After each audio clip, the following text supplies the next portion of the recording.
ফাগুনের আগুন লেগেছে শিমুল বাগানে। সুনামগঞ্জে জাদুকাটা ও মাহারাম নদীর তীরে দেশের সবচেয়ে বড় শিমুল বাগানে ফুটেছে ফুল।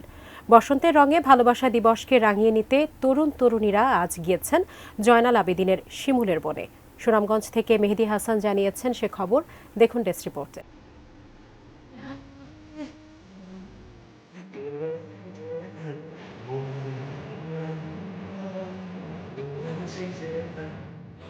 গাছে গাছে শিমুল ফুলের লাল আগুন, পাতায় পাতায় স্নিগ্ধ বাতাসের ফুটোফুটি, শাখায় শাখায় গাইছে পাখি। প্রকৃতি জানান দিচ্ছে বসন্ত এসে গেছে। ফাগুনের অরুণ আলোয় ফোটে এই বাগানের ফুল।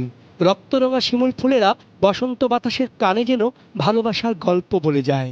তার সাথে মিলেমিশে জেগে ওঠে তরুণ প্রাণেরা। পরিবার পরিজন নিয়ে আসেন অনেকে। প্রাণে প্রাণে রচিত হয় সুন্দর আগামীর, শুদ্ধ জীবনের আর ভালোবাসার স্বপ্ন। ব্রেকফাস্ট, টিফিন কিংবা স্ন্যাক টাইমে মজাদার আয়োজন মানে অল টাইম ব্রেড। এটা উপভোগ করতে খুবই ভালো লাগে। এই উৎসবের দিন উৎসবের রঙে নিজেকে রাঙাতে এই শিমুল বাগানে আসছে।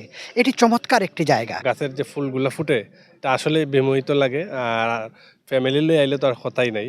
আর পাদদেশ হইল নদী, জাদুকাটা নদীর একটা অন্যরকম একটা ফিলিংস আসে। আরও যদি ডেভেলপমেন্ট করা যায় তাহলে এই যে শিমুল বাগানের যে সৌন্দর্য উপভোগ করতে আসা যে মানুষ, ওনারা আরও বেশি আসবেন।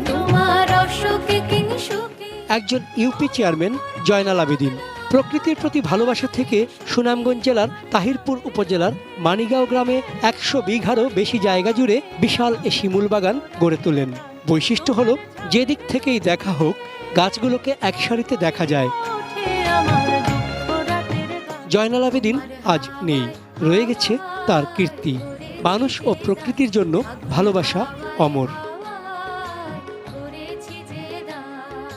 চন্দন পাল, ডেস্ক রিপোর্ট, এটিএন নিউজ।